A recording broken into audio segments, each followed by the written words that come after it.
Souvenez-vous, le 8 mars, il y a eu la journée internationale du droit des femmes. Et du coup, évidemment, en cette journée, il y a eu plein de reportages plus ou moins pétés. Il y en a qui n'étaient pas si stupides, même cohérents en réalité.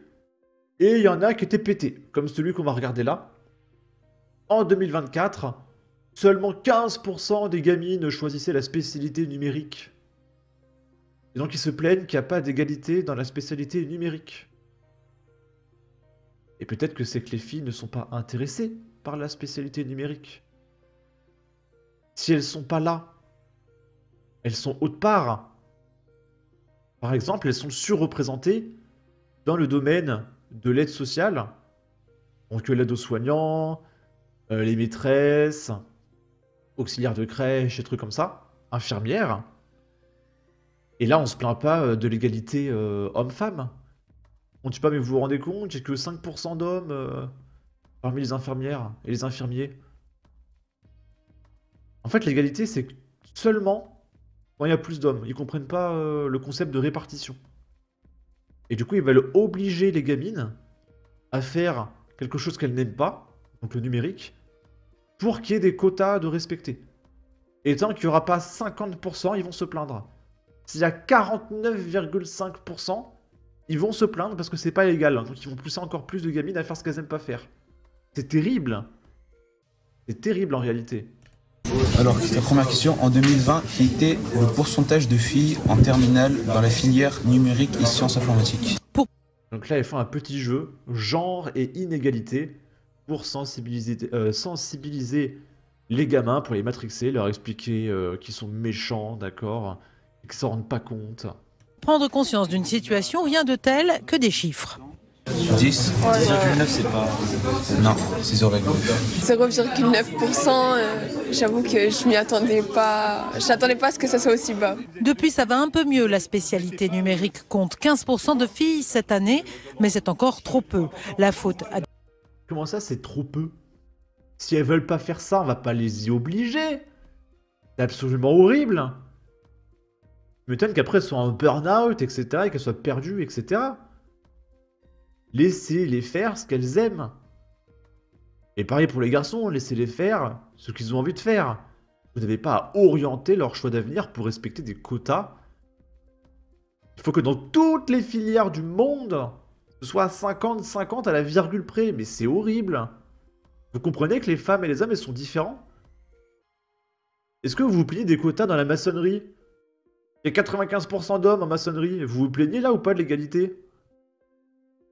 En fait, là, pourquoi ils se plaignent? C'est parce que c'est un métier qui rapporte du pognon.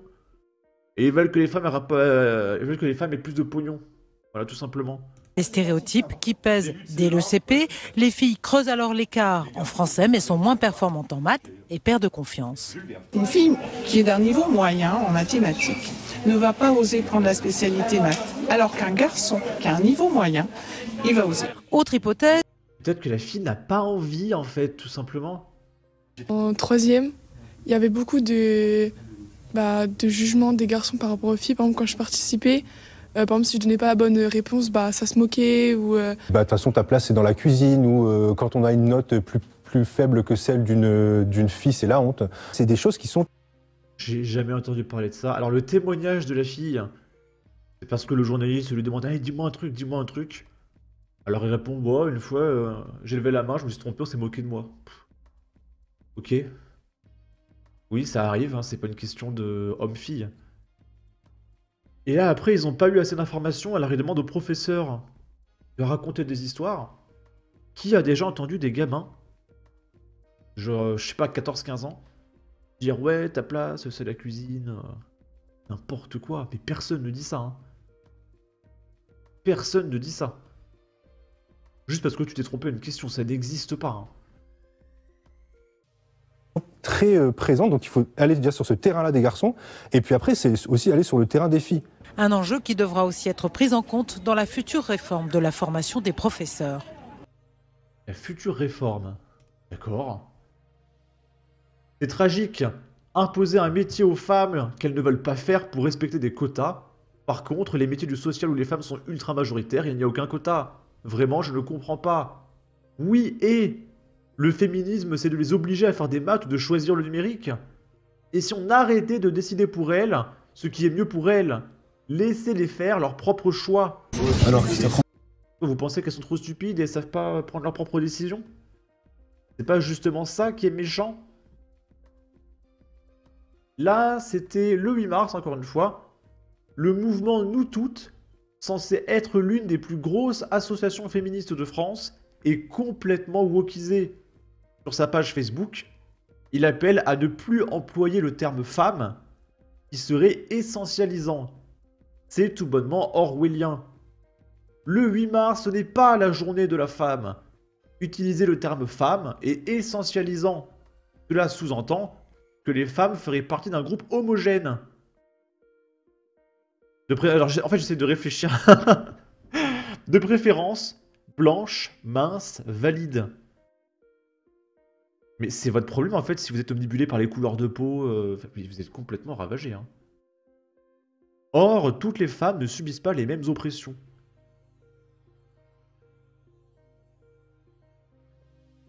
Je souffle, hein. En fait, ils veulent trier les gens selon leur niveau victimaire. Et du coup, il faut des sous-catégories victimaires, parce que lui, c'est plus une victime que lui. Non mais c'est horrible, hein. Je ne supporte pas ça. Hein. C'est Pseudélique qui nous dit « Dire le mot femme est essentialisant ». Là, c'est les gauchistes qui avaient manifesté en criant « Siamo tutti antifascisti ». Et la réaction des mecs de droite est juste incroyable. Regardez bien. Donc il y a le drapeau Palestine, hein, visiblement. D'ailleurs, il y a un mec qui a fait un mème ici. C'est celui-là. Les manifs du 8 mars. Free the chicken, mort aux vegan, 1, 2, 3, vive le poulet rôti. Sans elle ni œufs, nous au plein air, mort au label, viva, viva OGM. Donc pourquoi pas une manifestation féministe avec des drapeaux palestiniens, pourquoi pas.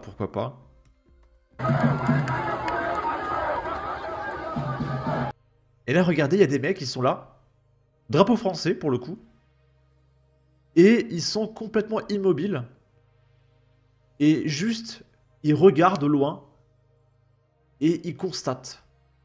Il est même pas en colère, il est pas énervé, il est pas triste, il est pas heureux. Juste, il regarde ce qui se passe.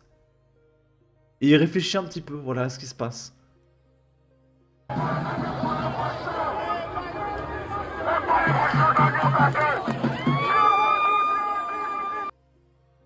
C'est pas très diversifié, hein. Je vois une seule européenne ici, c'est compliqué la diversité à gauche.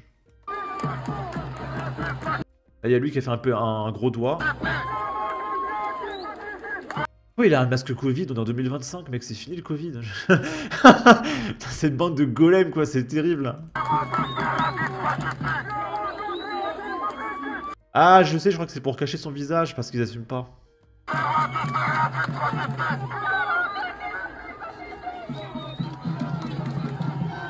Et vous voyez, ils sont très calmes ici, hein. Ils sont très calmes et on constate, voilà, on regarde.